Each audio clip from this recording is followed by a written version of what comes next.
So before we have our keynote speaker,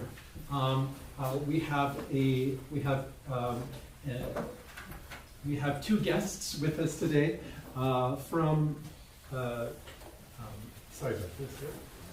So Khuur Festival Cultural Foundation, and they would like to say a few words about their organization to introduce. Ихтгэл маань болохоос өмнө бас хоёр хүнийг танилцуулах хэрэгтэй байна. Энэ хоёрын хүн бол Хурдөржийн Мига гэдэг юмтэй, нөгөөх нь Хурдөржийн Багцолт гэдэг юмтэй байна. Энэ бол ханаас ирсэн бэ гэхээр одоо State Deputy Culture гэж энэ шат та бүхэн энэ самбийнхаа талаар бүхэн танилцуулах юм байна.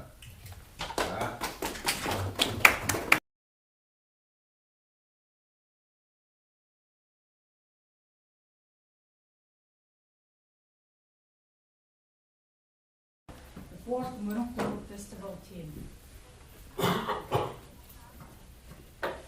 The University of Denver, the Robert and Judy Newman Center for the Performing Arts, as well as all participants gathered here today, from youngest performers to artists of all generations, musicians, teachers, parents, supporting organizations, and distinguished guests who continue to preserve and pass on Mongolia's cultural heritage to future generations.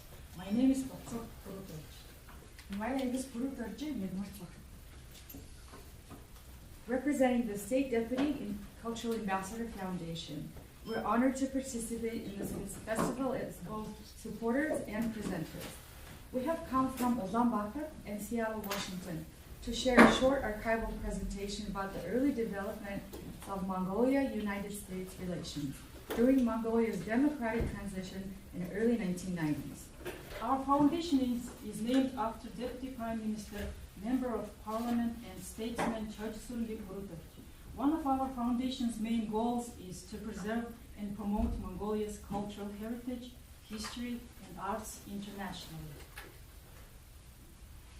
The story we're speaking about today began during one of the most important turning points in modern Mongolian history. Mongolia was away from a centrally planned socialist system while searching for new political, economic, and international cooperation. During that same period, a new chapter of Mongolia-US relations also began to emerge. As Jim Wagenlander, the Honorary Consul of Mongolia, Chair of the Ulaanbaatar Denver Sister Cities Committee, and Myrna Ann Atkins, the President of the Spring Institute and Vice Chair of Ulaanbaatar Denver Sister Cities Committee, later wrote in their memorial letter for Deputy Prime Minister Che Kurutoj. Kurutoj knew change was needed in Mongolia, establishing new relations with new friends. To reach out to US, he had to persuade his own party and the new government for. Those words help explain how significant and difficult those early efforts truly were. Today, we wanted to highlight the individuals who helped build those foundations, particularly Deputy Prime Minister Che Kurutoj and the people who worked alongside him to establish political, economic, educational, and cultural cooperation between Mongolia and the United States. In 1991, Mongolia's first president, Konsotmagin Ochirvok, made the country's first official state visit to the United States. Deputy Prime Minister Che Kurutoj led members of the Mongolian government delegation during that historic visit.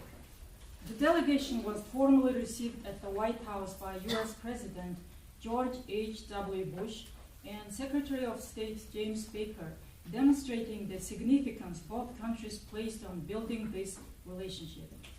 The meetings continued in Washington, D.C. and New York, where Mongolian representatives met major institutions, political leaders, and business communities. These became some of Mongolia's earliest direct international engagements following the democratic transition.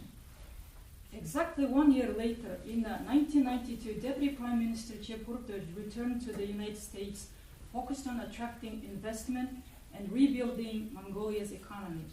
Denver became an important platform for presenting Mongolia under the theme Mongolia, a New Frontier in Mining, helping introduce Mongolia emerging mining sector to American investors. Between 1992 and 1993, major international investors began seriously looking at Mongolia for the first time. During this same period, the foundations of Mongolia-U.S. legal and institutional cooperation also began to emerge. Former Senior Deputy Foreign Minister and Ambassador Chankar later reflected on this period by writing the following. It was His Excellency Khurupturch who was pioneering the yet-to-be-expanded economic cooperation and business contacts, especially Between Deputy Prime Minister Chev Khurupturch and U.S. Secretary of State James Baker during this critical transition period. the archival newspaper articles and materials displayed on the screen document how these developments were presented publicly at the time. At the same time, culture also became an important way for Mongolia to introduce itself internationally. Through the major exhibition, The Legacy of Chinggis Khan, Mongolia introduced its history, nomadic heritage, and national identity to broad American audiences in cities such as San Francisco, Denver, and Washington, D.C. These exhibitions played an important role in strengthening Mongolia's international image and helped establish long-term cultural cooperation between the two countries. By the mid-1990s, models of cooperation. One important example was the 1995 U.S.-Mongolia Business Council annual meeting and the American West Symposium on Mongolia, both held in Denver. During this period, cooperation in law, education, cultural exchange expanded rapidly, and the Spring Institute helped establish long-term partnerships with Mongolia. From the Mongolian side, Deputy Prime Minister Chev Khurupturch once again played a leading role in organizing and guiding these initiatives. In this section of the presentation, we're also sharing archival materials connected to those events. These include official programs from the 1995 Denver meetings, formal correspondence, letters of support from First Lady Hillary Clinton sent from the White House, and welcoming letters from Colorado Governor Roy Romer and Denver Mayor Wellington Webb, addressed to Deputy Prime Minister Chev Khurupturch. Looking at these documents today, it becomes clear how strongly the United States supported Mongolia during this important historical transition. We are also presenting original speeches and materials used by Deputy Prime Minister Chev Khurupturch during the American West Symposium on Mongolia. Together, these materials show that Mongolia-U.S. relations were developing beyond symbolic meetings and gradually becoming real institutional partnership. The continued organization of major events in Denver also helps explain the origins of what today has become the 25th anniversary of Ulaanbaatar-Denver sister cities relationship. In 1998, Deputy Prime Minister Chev Khurupturch proposed connecting Ulaanbaatar and Denver as sister cities, and his close friend and partner Jim Wagenlander later fulfilled that vision in 2001. At the same time, educational partnerships led by organizations such as the Spring Institute under Lena Ann Atkins' leadership expanded rapidly, allowing many Mongolians, including state officials and professionals, to come to Denver, study English, and experience cross-cultural diversity. What began initially as professional cooperation gradually developed into deep trust and long-term friendship between people. For us, one of the most important messages of today's presentation is that relations between countries are sometimes shaped not only by the government and institutions, but also by individuals who are able to build trust, long-term vision, and genuine human connection. In the case of Mongolia-U.S. relations during the 1990s, Deputy Prime Minister Chev Khurupturch was clearly one of those individuals. As Jim Wagenlander and Morin Atkins later wrote, these often were not considered bold moves, but rather small steps which laid foundation for new relationships. On behalf of the State Deputy Cultural Ambassador Foundation, we would like to especially express our appreciation to the many Mongolian and American individuals who helped build these connections over the years, including Jim Wagenlander, Myrna Ann Atkins, Lou Ivy, Simon Krauss, Joe Wagner, Dawadiv, Chang He, Atum Bilik, Atum Surum Foundation that continues to support Mongolia-US relations today. Before concluding, we would like to share one final establishing a careful relationship with the U.S. would be in the coming years. Luther pulled Jim close and asked him to promise that he would establish a sister city relationship between Luther's final expectations were correct. And to us, our father's final wish came true. Today, looking back after more than 3 decades through education, culture, friendship, and institutional cooperation. In many culture and heritage being preserved, performed, and shared here today between Mongolia and the United States is something truly meaningful and deeply moving to us.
Is a cultural anthropologist and a visiting assistant professor in the Department of Anthropology at Oberlin College in Ohio, the state of Ohio.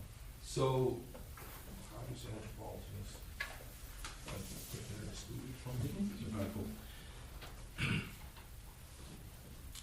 So keep Oberlin College how do you say the anthropologist in English? Hundsotlu'da? Yeah. Hundsotlu'dын чиглэлээр одоо энэ профессор постдок профессор гэдэг чинь. Yeah. His research explores the relationship between music. Одоо хөгжим болон одоо цагуурын өөрчлөлт гэх юм environment тийм ээ. Эний одоо харилцаа холбоо with a particular focus on Mongolia. Монголд одоо яг тухайн тэр харилцааг бол Монголын харилцаа холбоонд тулгуурлаа. Where he has been working with musicians, herders, and cultural practitioners for more than a decade. За тэр үслээр тэгээд энэ судалж байгаа улсуудтай бараг 10 жил судалсан нэ. His work brings together the fields of ethnomusicology, anthropology, and environmental studies. За тэгээд түүний бол ажил нь болохоор бол одоо хүн судлал болон байгаль дэлхий, эколог, цагуур how musical traditions like those of the Morin Khuur help shape relationships between people, animals, and the natural world. Тэгээд тэр үслээр одоо хүмүүсийн бас амьтад тийм ээ тэрний хоорондын харилцааг судалсан юм байна. His recently published book, A Song for the Horses, examines how Mongolian musicians use cultural heritage not only to preserve the past, but to imagine new futures in the face of environmental change. тэрээр бол одоо дөнгөж саяхан ийм шин ном библиус юм байна. Энэ болохоор ном нь болохоор Song of Horses гэдэг нэртэй буюу одоо энэ үгээр бол Монголын хөгжимчид тийм ээ одоо жишээлбэл хуучин одоо үндсэн уламжлалт болно. Тэгээд түүнээс бол тэрийг хадгалаад бас өнгөрсөн болов ирээдүйд одоо жишээлбэл яаж одоо жишээлбэл хөгжмийн тэр хөгжмийг бол өөрчилж шинжилтийг одоо байгаль цаг ууртай нь яаж холбох вэ гэдгийг талаар өнгөрснөөс гадна бас ирээдүйдээ бас судалсан юм байна. Please join me in welcoming Dr. Kip Hutchins.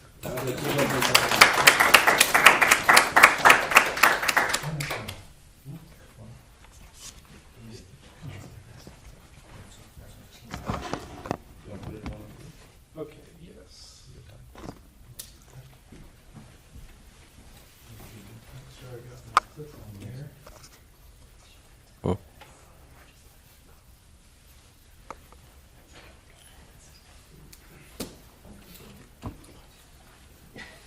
Okay, is that? Yeah, it's good. Okay. Good. Well, North America, I'm thanking the Ajnai Morin Khuur Center and all of the hard work expressed enough how humbled and honored I am to be speaking to you all. And I'd like to extend those thanks as well to all of you who are at whatever stage playing the Morin Khuur, teaching the Morin Khuur students for maintaining this tradition.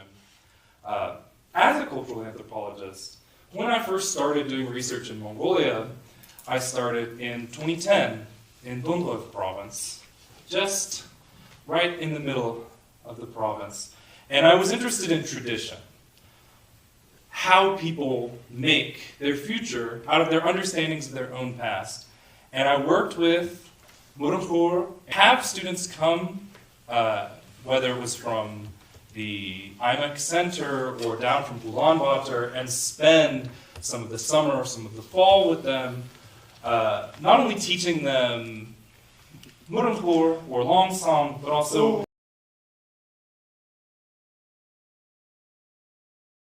along at the same time.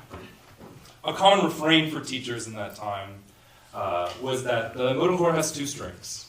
They're parallel, they don't intersect, but they support each other. As have two pathways that are equal, that support one another, modern and traditional. And so they would invite students to come and spend this time in nomadic pasture to strengthen that traditional branch before they went back to conservatories in the city. And the way this looked year after year was I would go visit Dundlov in the summer or maybe in the early fall. We would do the pastoral labor, we would learn the songs, and right at the end of summer, we'd always go to this one little seasonal lake and sing Long Song to the Lake. 2010, out at the lake singing. 2011, out at the lake singing. 2012 and 13. And then when I came back in 2016 to start the research that would go on to inform this book, really led me to the question that animates the force of this book, which is, what really is cultural heritage? What can it do? What is its purpose?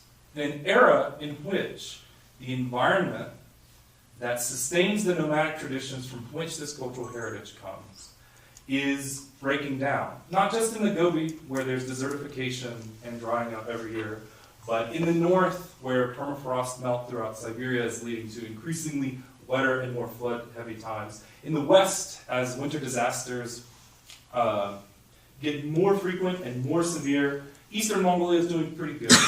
By and large, is that cultural heritage is a way of creating a past, of constructing a community's past and holding on to it into modernity. That by designating something like Morin Khuur or Tindo or camel coaxing rituals as cultural heritage when modernity, industrialization, and increasing production demands from the transition to capitalism eventually makes certain ways of living impossible, allowing for that tradition to be maintained for a little while longer, as long as it is able to capture some element of community or national identity, and thereby create its unique value. What I found over the course of doing my research was that the way that people interact with cultural heritage, especially the Morin Khuur and the genres that are related to it, these kinds of traditional forms of Morin Khuur music, is that, in fact,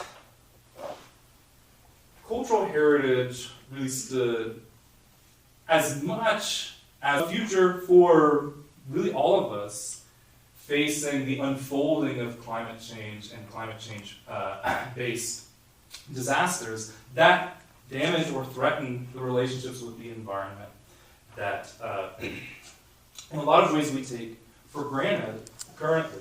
So, in this talk, I just wanted to go through a couple of cases that I saw where you imagine these new kinds of futures that are not bring the nomadic philosophy beyond these kinds of climate catastrophes and climate breakdowns. Here's an image from the UNESCO file, the submission file for the camel coaxing ritual. So after the Morin Khuur and Ortimi were the two first UNESCO elements of heritage, the horse and fiddle continued to entrench itself more and more as a kind of iconic element of internationally recognized Mongolian cultural heritage. This being the next big one, right? In 2015, the camel coaxing ritual becomes established as cultural heritage. If you know anything about the Morin Khuur at all, you know the story, right? That in the Gobi, camel mothers are very common to reject their calves, and that in these cases, a common and traditional form of bringing the mother back together with the calf is to play the fiddle and to sing a song in a more elaborate version of a ritual that is used for all kinds of, or at least all five of the traditionally herded Mongolian practice, would seem to indicate from a kind of traditional and conventional understanding of cultural heritage that this means that it's functionally an obsolete practice, that it's been replaced with modern herding or modern farming or modern ranching techniques. And so it's being held onto as this kind of cultural curiosity from the past. Going to the Gobi, though, and seeing how people respond to situations like this, not only with camels. In fact, as climate change makes the birthing season in the Gobi more and more precarious, with increasing dust storms, harsher freezes, and out-of-season climactic events right in that period of mid-March until the end of April when the livestock are doing most of their birthing, that this is a problem that is happening more and more. There are more orphaned livestock. There are more livestock rejections. The effect of ecological breakdown has a sociological breakdown on the effects of the herds themselves. So, people need the ability to reach in the Gobi was that there is not a modern industrial technology for getting a mother to recognize her child. There's no fact.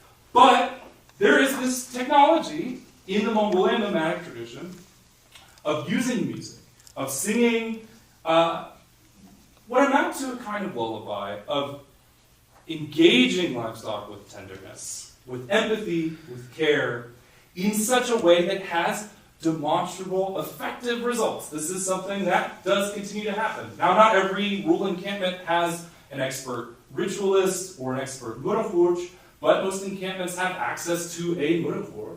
Most encampments have access to somebody who knows how to sing. And if you've been in rural Mongolia, you know that to be the case. And yes, even with camels, again and again. With climate change promising transformation to steppe ecosystems, especially the semi-arid steppe, a really vital skill for mobile pastoralists or people who rely on these kinds of relationships. And critically here, more importantly even than the ability for the herder to create their relationship personally with the livestock animals, healthy relationships, building and maintaining these kinds of social relationships within the herd. This is an ecologically adaptive technique for using music. And it's also the most kind of traditional of the things that I saw while I was doing my research. Part of the traditional side-by-side that has worked for a long time is the idea that there is space for students to be involved in things like camel coaxing rituals, to be riding horses and taking care of their livestock in the time when official school is not in session. For decades, basically, Morin Khuur professors relied on the idea that their students either were coming from nomadic backgrounds and therefore had this experience, or at least had cousins, grandparents, or somebody that they could visit and get this experience. This being all Tatlan Ayats, or Tatla for short, in which the ability to reproduce aesthetically and symbolically the rhythms of the gaits of different horses, camels, and in some cases bulls or cattle over different terrains is the kind of thing that you need to know really implicitly by watching the animals themselves. In some cases, riding the animals, or at least having an experience and understanding of the in the classical model of the French conservatory system adopted via the Soviet system, they really didn't have to worry about, do my students know what Jorolach is, what it sounds like, and how at dusk do the mother camels, having been successfully reunited, to do that other string, that other pathway, to do that traditional music. And it's stuff that people took for granted for a long time. Over the course of the research that I've done in the past 16 years or so, these winter disasters, the Tzod, have been hitting harder, faster, and more often in such a way that the current generation of Morin Khuur students don't rely on that. Your students are all coming out of a nomadic pasture, or that they have a pasture to go back to. Climate change has cut a lot of, especially children and young adults, off from that field of knowledge generation.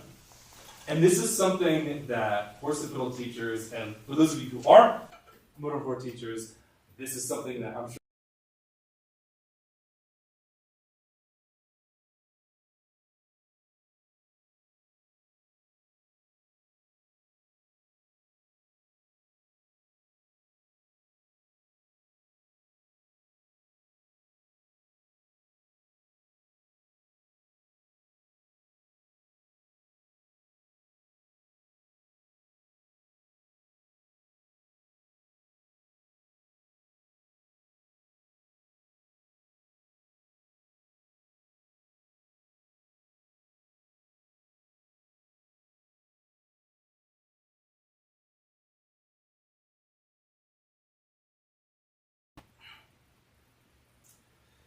the approaches that people took for solving this problem at the time of my research were very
built their future back up piece by piece to the degree that nomadism survived, that Mongolian culture continued into the future, that people continue to know the landscape, and a couple of fiddlers told me that in cases where the memory had been totally cut off, the fiddle remembers for us, and it reminds us.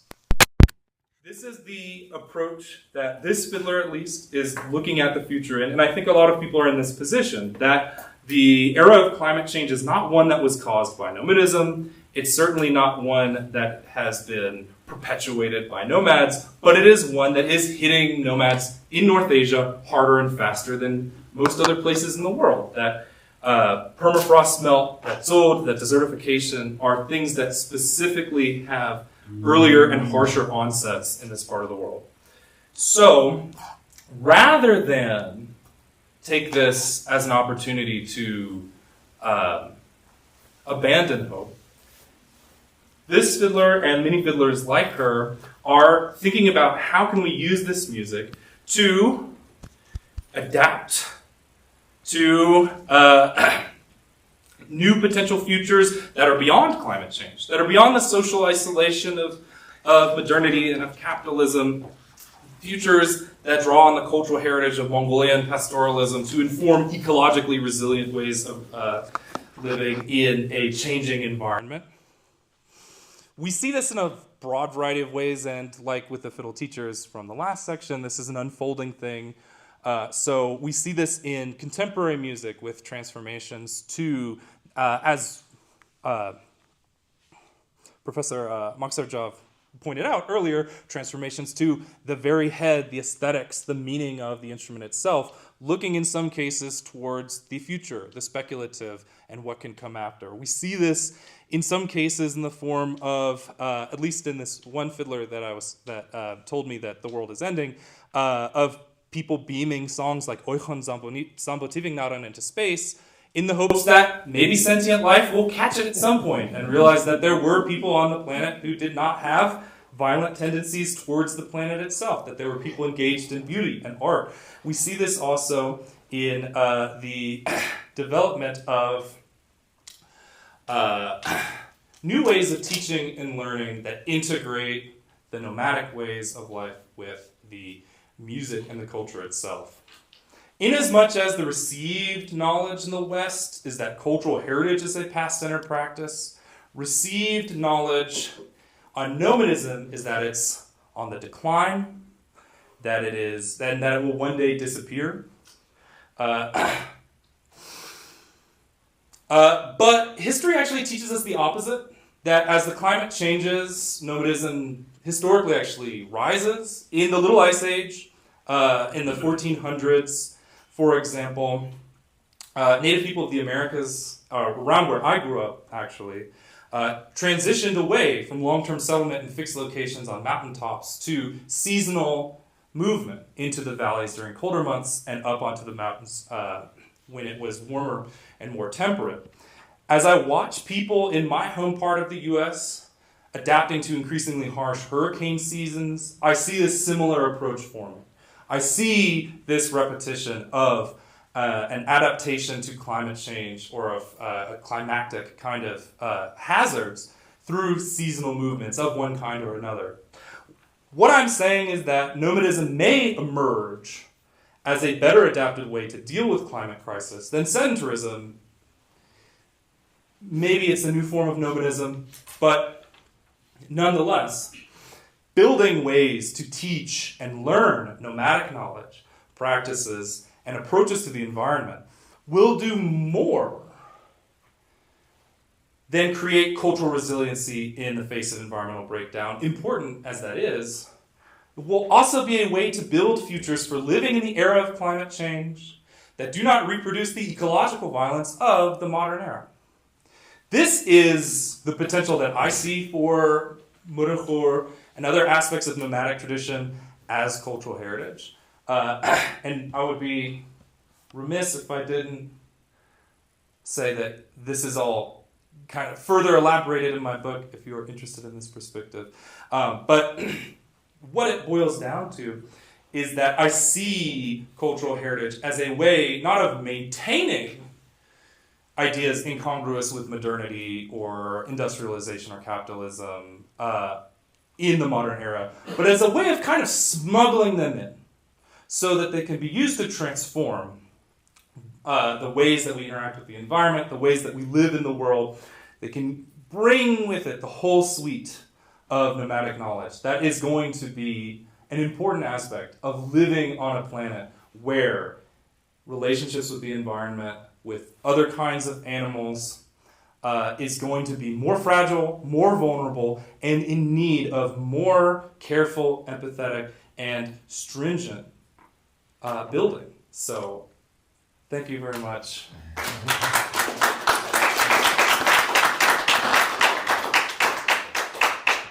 Thank you very much, Kip. We have time for questions right now. So, any questions you'd like to ask?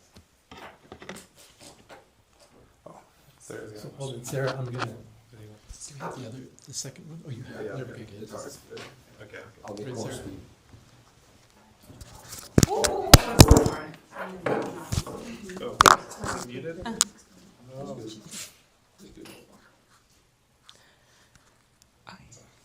Thank you, Kip. I really enjoyed learning what you've been working on, and I love your slides. They're really beautiful.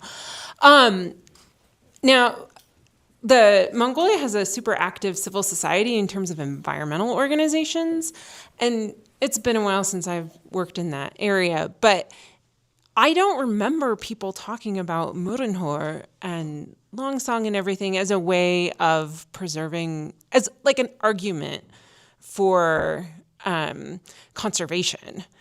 And I'm just wondering, and you don't really see that here either, even though like singing about the environment isn't that uncommon in a lot of different cultures. So I'm wondering if this is an area that environmentalists should take advantage of. I mean, there's Marvin Gaye's Mercy, Mercy Me, which is a great song. But yeah, like, is there engagement, do you think, in the environmental sector in Mongolia with these kinds of ideas? Yeah, I will say there's more, over the course of like 2010 until now, you see a pickup in Mongolia of people dealing or thinking in this way and kind of integrating this into environmentalist movements, like around after 2015-ish. So you start seeing things like there's a big program along the Hertland River in which they taught Hertland Imbaria to one person for every kilometer of the river as part of a broader water rights kind of campaign to bring awareness of like, this is what the river is, this is what it does, this is why it's important. We see kind of things like that that have emerged. There's more of there's an increasing kind of also anxiety about the environment in more sectors, right? Where people in the cultural sector are more aware of the environment. It's not as cloistered to like people interested in the environment more. It's more broad. But also I think a part of it is that there is, that we have cultural baggage, not only like in the West, but everywhere where there is some kind of political movement in environmental spaces, to think of music as topping out as being a useful educational technique, that you can like sing a song that teaches how to like what side of the mountain this medicinal herb grows on or whatever. Even in like ethnobotanical literature, it kind of tops out there. And I think that that is something that is like carried through in environmental movements in a lot of places, just because of the kind of Western legacy of it, that doesn't consider things like the music being part of the environment, doesn't consider things like music being an environmental management tool.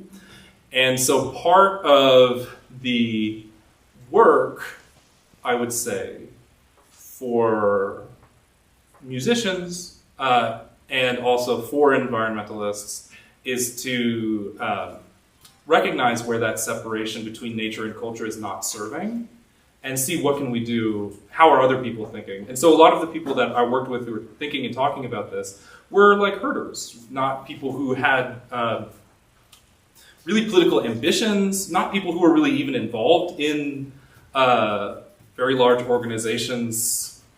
A lot of people I worked with at the time were also quite elderly, but they had things like one of the people I interviewed, Dai Tsurung, is famous because he has boxes and boxes and boxes of journals of climate data that he took every day. What's the temperature? How's the wind blowing? What's the precipitation? What horses were born in the county? And he has decades of data that basically, to my knowledge, has never been taken advantage of from an environmentalist or political or even a science perspective. It's just kind of a thing that exists in that family's house in Mandaluyong. So I see there being a kind of a disconnect between the way that people use things in a way that's sort of implicit about the relationship with the environment and the way that that is deployed politically. That is like one of the big moves that I think would need to happen. It's like there would need to be some kind of broad-scale movement to integrate these two ideas, hopefully sooner rather than later. You want to translate yourself? Oh, yeah, okay, yeah, I mean, I can try for sure. How would I say this? Like, that's like, I also don't remember what I said in English at all, but like... let me collaborate. Okay, well, okay, let me see, like, so, environment student, Bikling, Hangala, Bikling Hama, Bikling, Hangala, Ching, Artui, Hang, Bas, in Baigas, Sois, where Hartsawi, Urur, Yuya, Tankum, Gitch, Botto, and get, and Mane, Bible Hangas, Chin, Gunhani, yeah, Osamslo, Yosanch, right? It's our tradition in that. Gichte in where Sois, Sois Baigas in мэдээж хамаатай ингээд хуйсаа хамтран үзвэл хамтран энэ баяр хамгаалагч хөгжимчд баяр хамгаалагч морин хурж хуйсаа хамаатай ингээд юу баярлалчны юу хамгааллын тулд хамтран ажиллавал илүү дээ. Okay, this is like way down to my elementary school level. So let me do this.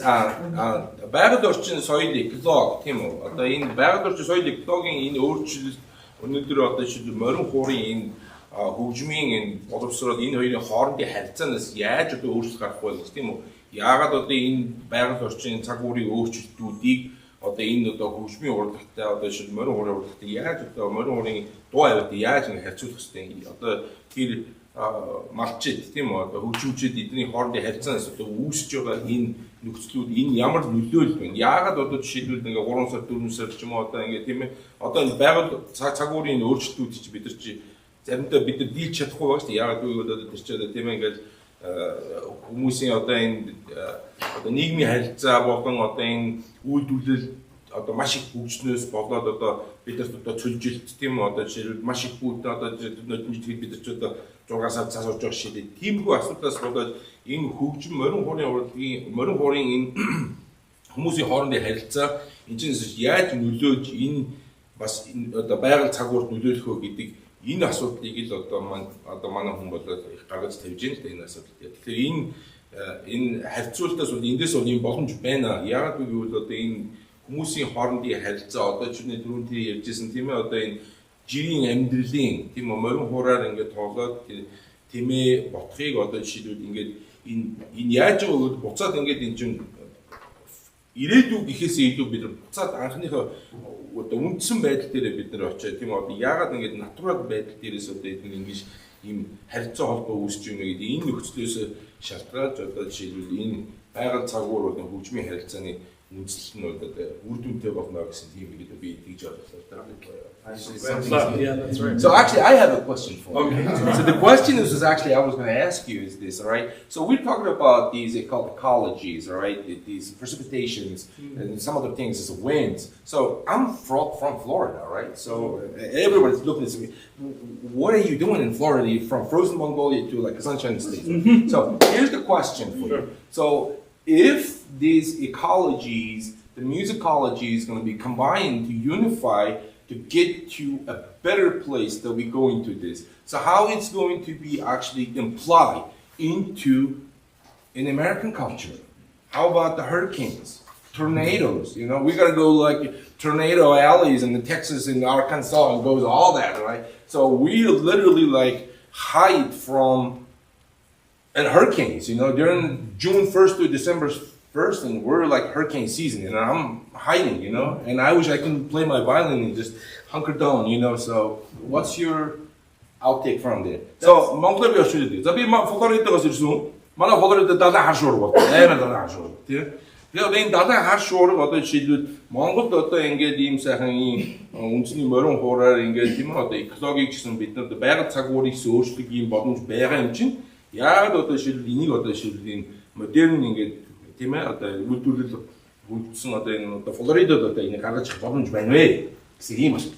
That's a great question, and I think in a big way that's something that really makes Mongolia important in the world today. Like, I do my research because I like Mongolia and I'm really interested in what's going on here, but this isn't really at a certain point like a Mongolian studies question. It's a big question. Correct. It's a climate change. It's a climate change question. Because Mongolia is the last nomad majority country in the world. It's one of the only countries in the world that has a significant nomadic population that is not currently trying to force sedentarize them in one way or another, right? Or be outright war with them. So what Mongolia has, unique in the world, is a repository of knowledge about seasonal movement in response to ecological vulnerability, which has been the way that people have survived in the Central Asian steppe, in North Asia, and in Siberia for centuries, millennia, right? That this has always been a vulnerable ecosystem, and so seasonal movement and interacting with the environment in a certain way, that's a serious body of knowledge, of techniques, and a philosophical approach to the environment that is adapted to an ecosystem that can't support you year-round. And so when I saw likewise in my hometown, like my hometown was washed away by a hurricane. It hasn't come back. And I just saw people really clinging to sedentarism in a way that was really frustrating, but I came to realize nobody knows how to do that. Nobody in Florida actually knows how to nomadize, right? We know how to hide. Nobody in North Carolina knows how to nomadize. We know how to maybe leave and come back, or stick it out, or suffer, right? So I think that there's a considerable loss to the world if we think about these kind of nomadic ways of knowing as like things from the past, or oddities, or even just a kind of cultural currency, as opposed to also being really valuable for entering an era in which being able to understand the environment and know how to move across it and move in response to it is going to be everybody's problem. Not just the problem of people who live on the semi-arid steppe or on the taiga, but people who live in the temperate rainforests and people who live in the arboreal kind of zones that heretofore have not had to think up of an approach to nomadizing. Okay. Wow. Cool. So let's give special thanks to Kip for being here.